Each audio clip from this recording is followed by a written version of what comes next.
ایک یہودی نے سلمان فارسی کو مذاق اڑاتے ہوئے کہا یہ کون سا مذہب ہے جو بیت الخلا میں بیٹھنے کا طریقہ بھی بتاتا ہے؟ تو السلام علیکم ورحمۃ اللہ وبرکاتہ۔ حضرات محترم، امید ہے کہ آپ سب خیریت سے ہوں گے۔ آپ کے سامنے آج میں اسلامی ویڈیو پیش کرنے کے لیے جا رہا ہوں۔ اس ویڈیو کو دیکھنے کے بعد اگر ویڈیو اچھی لگے تو لائک کرنا اور دوستوں کو شیئر کرنا، اور میرے چینل پہ نئے ہیں سبسکرائب ضرور کرنا تاکہ ہم آپ تک نئی ویڈیو آپ تک پہنچاتے رہیں۔ پہلے آپ اس ویڈیو کو دیکھیں، پھر انشاءاللہ اس ویڈیو کے لاسٹ میں آپ سے ہم بہت ضروری بات کریں گے۔ سلمان فارسی سرکار نے فرمایا یہی تو مذہب ہے جو بیت الخلا میں بھی ہمیں یتیم نہیں چھوڑتا۔ حتیٰ کہ اگر آپ فقہ کی کتاب اٹھا کر کے دیکھیں تو سردی میں استنجا کرنے کا طریقہ الگ بتایا، گرمی میں استنجا کرنے کا طریقہ الگ بتایا۔ اسلام لا قانونیت کا نام نہیں ہے، اسلام قانون کا نام ہے، اسلام ڈسپلین کا نام ہے۔ ہمارے مذہب کتنا قانون پابند ہے ہمارا مذہب کہ ہمارے نبی نے بیت الخلا میں کون سا پیر رکھنا چاہیے یہ قانون بھی عطا کیا۔ ہر چیز کا طریقہ ہم کائنات کو چیلنج کر کے کہتے ہیں کسی قائد نے اگر بیت الخلا کا بھی قانون عطا کیا ہو تو وہ لا کر کے بتائے۔ ایک یہودی نے سلمان فارسی کو مذاق اڑاتے ہوئے کہا یہ کون سا مذہب ہے جو بیت الخلا میں بیٹھنے کا طریقہ بھی بتاتا ہے؟ تو سلمان فارسی سرکار نے فرمایا یہی تو مذہب ہے جو بیت الخلا میں بھی ہمیں یتیم نہیں چھوڑتا۔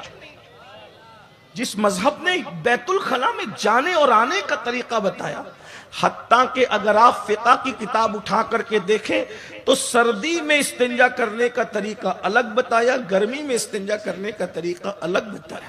اگر مائک پر نہیں ہوتا تو میں آپ کو بتاتا کہ اس کی حکمتیں کیا ہے، لیکن وہ اس وقت نہ اس کا وقت ہے نہ ٹائم ہے، بچے بڑے مرد عورتیں سب سنتے ہیں، اس لیے میں اس کو یہاں پر بات نہیں کرتا۔ آپ اپنے علماء سے جا کر، مفتیان کرام سے جا کر، میں سب کے نام تو نہیں جانتا، ہمارے حضرت علامہ ہمارے بھائی مفتی منظر اشرفی صاحب یہاں پر موجود ہیں، اور بھی علماء موجود ہیں، سب کے نام مجھے نہیں پتا، لیکن آپ ان سے پوچھیں سردی اور گرمی میں استنجا کے احکام بدل کیوں جاتے ہیں تو وہ آپ کو بتائیں گے کہ سردی میں جلد سکڑتی ہے تو احکام الگ ہو جاتے ہیں، اور گرمیوں میں جلد جب وہ پھیلتی ہے تو احکام الگ ہو جاتے ہیں۔ دیکھیے اسلام کی باریکی کا، سائنس کا تصور اور خواب جہاں تک نہ پہنچ سکا، اسلام وہاں کی بات 1450 سال پہلے بیان کر چکا۔ اس سے بڑی حکمت کیا ہوگی اسلام کی؟ اللہ اکبر۔ بہرحال تو عرض یہ کر رہا تھا، اللہ میرے آقا صلی اللہ علیہ وآلہ وسلم کے دیوانوں، اللہ رب العزت کے حبیب فرماتے خوبصورتی ملے اور جوانی ملے۔ میں سمجھتا ہوں کہ میں نے جس جوان کو دیکھا اب تک خوبصورت ہی دیکھا۔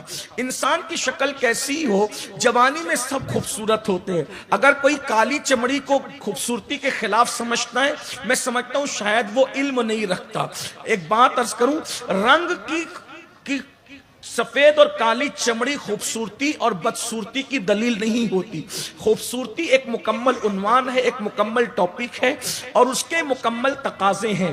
ناک، آنکھ اور رخسار اور پھر ساری چیزیں ایک اپنی جگہ ہے۔ ایک بات عرض کروں، قدرت نے انسان کو جو اعضاء دیے، اسی نہج پر قدرت نے کچھ پھول بھی پیدا کیے، اور آپ دیکھتے جائیں، مثال کے طور پہ نرگس کو دیکھیں، انسان کی آنکھوں کو دیکھیں، سنبل کا پودا دیکھیں، انسان کے بالوں کو دیکھیں، انسان کا رخسار دیکھیں، گلاب کا پھول دیکھیں، انسان کے ہونٹ دیکھیں، اور اس کے بعد لال بدخشاں دیکھیں، تو آپ کو پتا چلے گا کہ بہت سملر معاملہ ہے، بہت ملتا جلتا معاملہ ہے۔ بلکہ اگر یوں آپ سے عرض کروں کہ اللہ اکبر کس طرح سے یہ سملر ہے آپ کو بتاؤں، بلکہ کہیں کہیں لال بدخشاں کسی کے ہونٹوں کے سامنے ہینچ معلوم ہوتا ہے، کہیں کہیں سنبل کی